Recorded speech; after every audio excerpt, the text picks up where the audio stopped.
Hello everyone, welcome to the Laravel Tips and Tricks. So today video is about scoped helper. So what is the purpose of this scoped and how to use this? So first, to understand the implicit binding. So in the implicit binding, let me go to my video. Here I explained that what is implicit binding and how to achieve this in the Laravel.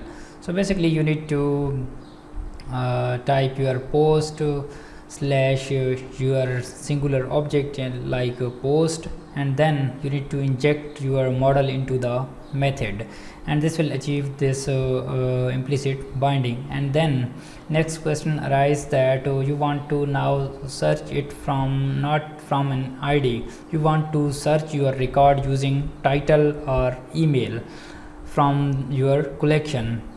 So if you are creating this for the post, you want to search it in your title, you want to search in all of the posts using this title. So how you can do this?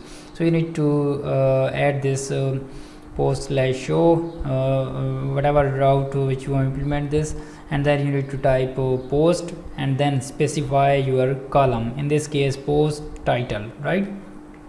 So this one we need to add this, and then we need to inject our route model in our method, and then this would be work like a charm, right? And one more thing you need to specify, go to your post model and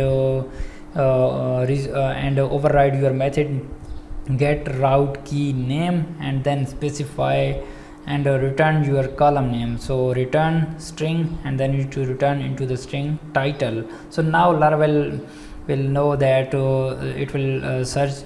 Now Laravel will going to search by title, not an id. So this is basically how you can search it with the specific column in the Laravel. So here I explained it everything. Okay, so there is one more helper added in the routes. So in this way you can add a scoped here, and by the way, if you are not familiar with the resource, if you want to generate a CRUD functionality, so you can add this into the resource and generate the resource controller. So you don't need to do anything, it will generate everything for you.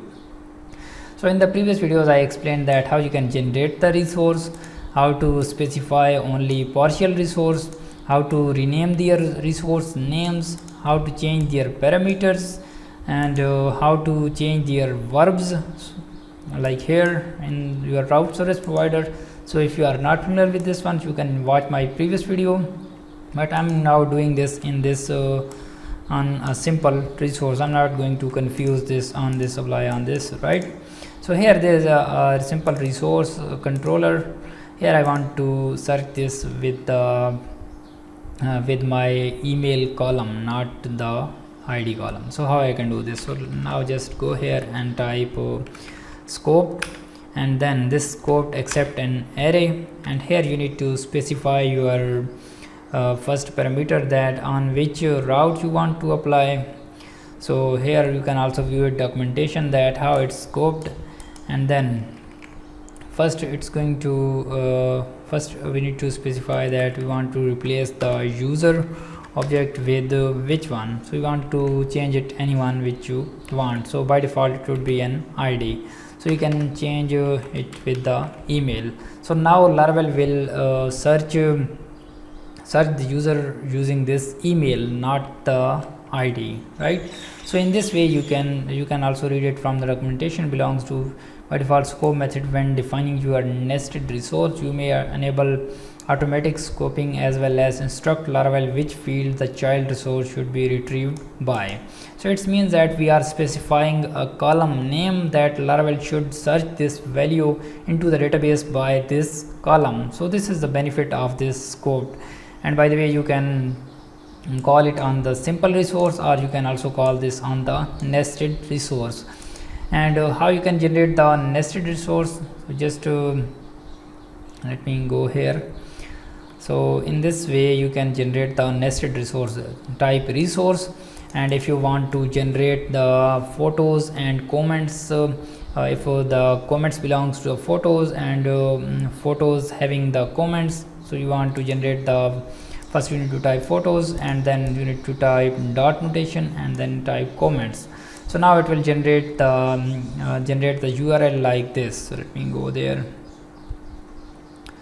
oops, oh, it's not defined here. So you can add it into your text editor and then do it by PHP artisan route list, and you can view their route list. It will generate that photos / photo id, then comments / comment id, like this.